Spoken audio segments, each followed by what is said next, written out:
PDP کا ایک ہی agenda ہے، جموں کشمیر میں عزت سے امن بحال ہو، جموں کشمیر میں بات چیت ہو آپس میں، اور مفتی صاحب نے کر کے بھی دکھایا واجپائی کے ٹائم میں۔ مجھے تو پہلے یہ بھی حیرانگی ہوتی ہے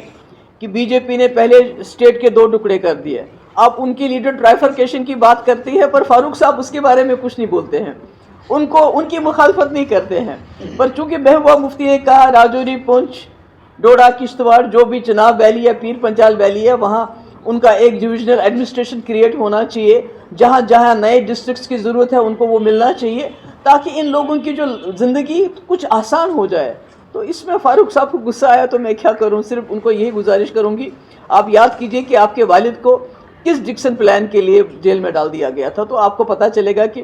نیشنل کانفرنس کا کیا ایجنڈا ہے اور PDP کا ایجنڈا رہا ہے مفتی صاحب کا کہ جموں کشمیر کے یہ ایک دھیان بھٹکانے کی بھی بات کرتے ہیں۔ PDP کا ایک ہی ایجنڈا ہے، جموں کشمیر میں عزت سے امن بحال ہو، جموں کشمیر میں بات چیت ہو آپس میں، اور مفتی صاحب نے کر کے بھی دکھایا واجپائی کے ٹائم میں۔ جموں کشمیر میں شانتی بحال کرنے کے لیے، امن بحال کرنے کے لیے پاکستان سے بھی بات ہوئی، راستے بھی کھلے، چاہے راولا کوٹ ہو، چاہے اڑی مظفر آباد ہو، جو حالات ٹھیک ہو جائیں، آرمی کو اپنے بیرکس میں واپس جانا چاہیے، جو ہمارے پاور پروجیکٹ ہیں ان کے لیے ہمیں کمپنسیٹ کیا جانا چاہیے، یا 2 پاور پروجیکٹ واپس دو۔ یہ ہمارا ایجنڈا ہے کہ جموں کشمیر ہنستا بستا رہے، اکٹھا رہے، مگر لوگوں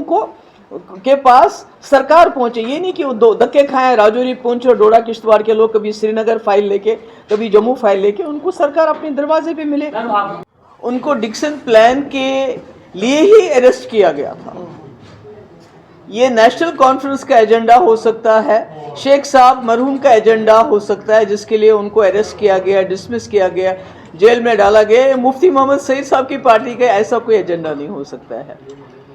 تو اس سے پہلے میں یہ کہنا چاہتی ہوں کہ جو پچھلے کچھ دنوں سے سری نگر میں جرنلسٹ کے ساتھ ہو رہا ہے، جو رپورٹس آ رہی ہیں، ان کو تھانے میں بلا کے ان کو بانڈ سائن کروائے جا رہے ہیں، میں اس کی مذمت کرتی ہوں، اور میں امید کرتی تھی کہ فاروق صاحب اس کے بارے میں بات کریں گے، اس کو کنڈیم کریں گے، مگر اس کے بجائے وہ جو بات میں نے کہہ دی پیر پنچال ریجن کو لے کے اور چناب ویلی ریجن کو، آپ سبھی لوگ جانتے ہیں پیر پنچال ایک ایسا ریجن ہے، دور دراز کا علاقہ ہے، اور وہاں جب بھی ہمارے 2 ملکوں کے بیچ میں تناؤ ہوتا ہے تو شیلنگ ہو، گولہ باری ہو، تو اس کو ان کا خمیازہ بھگتنا پڑتا ہے، اور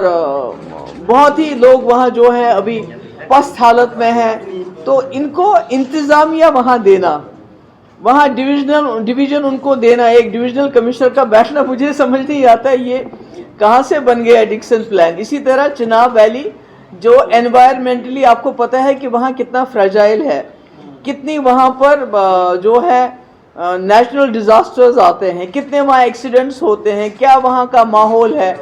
وہاں جو بجلی سب سے زیادہ پیدا ہوتی ہے، جو ہمارے پورے اسٹیٹ کو نہیں پورے ملک میں جاتی ہے، پر وہاں آپ نے دیکھا ہے کہ نیشنل ہائی وے کتنی بار بند ہوتا ہے، کتنی دقتیں ہوتی ہیں۔